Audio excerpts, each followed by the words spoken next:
এই যে দেখুন আমার সেই লেগ পিসটা, উফ স্যার লাগছে না বন্ধুরা, দেখি যেন জিভে জল চলে এসছে।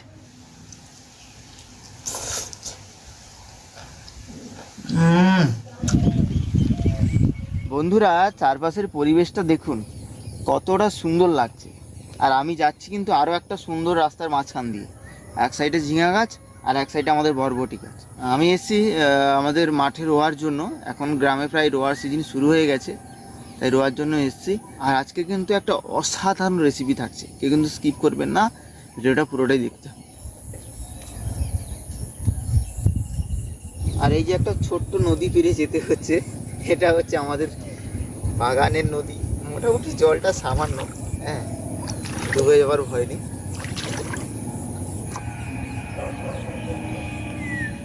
এত সুন্দর মাটি হয়েছে বন্ধুরা, বলার মতো না, শুধু জল আর জল, মনে হয় যেন নদী।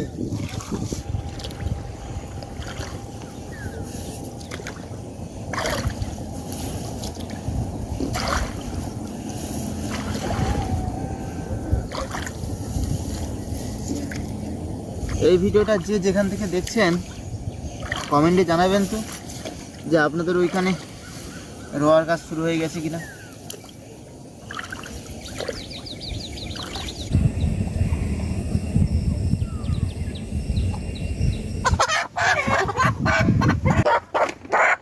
এই যে দেখছেন বন্ধুরা, এই মুরগিটা নেওয়া হলো। দেখে মনে হচ্ছে যেন ছোট, কিন্তু ভালোই ওজন আছে, প্রায় 2-2.5 কিলোর কাছাকাছি চলে যাবে। আর এই মুরগিটা দিয়ে আলু দিয়ে ঝোল রান্না হবে, একদম সাদা সিধা, ঠিক আছে। তো বাবাকে মুরগিটা দিয়ে দেবো মারার জন্য, আর আমি চলে যাবো মাঠে। এখনো রোয়া কিন্তু কমপ্লিট হয়নি।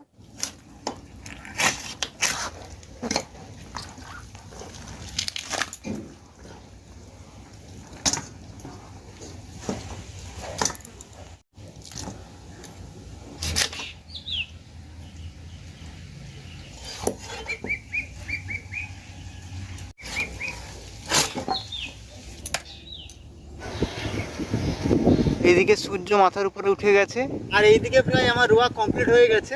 এখন যাবো বাড়ির দিকে। ওইদিকে মা তো মাংস কাটছিল, দেখে এসেছি, গিয়ে দেখেছি রান্না কত দূরে হলো।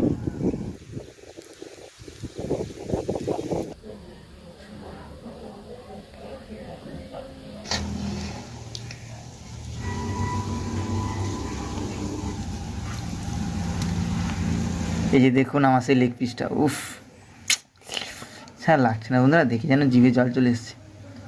একটু খাই দেখি কেমন লাগে।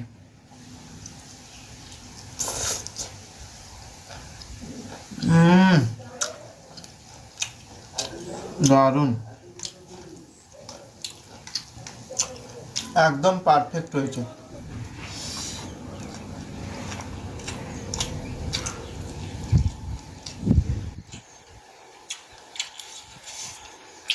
লবণ, ঝাল আর টেস্ট একদম অসাধারণ।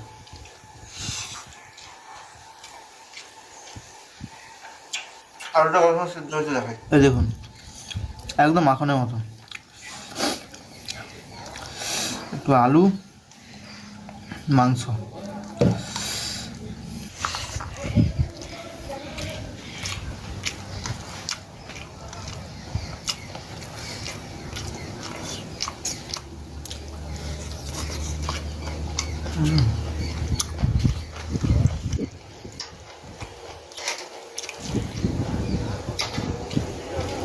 এই মুরগিগুলো কিন্তু বন্ধুরা ধান, গম, ভাত পোড়া এগুলো খেয়েছে, তাই খেতে এত দুর্দান্ত লাগছে।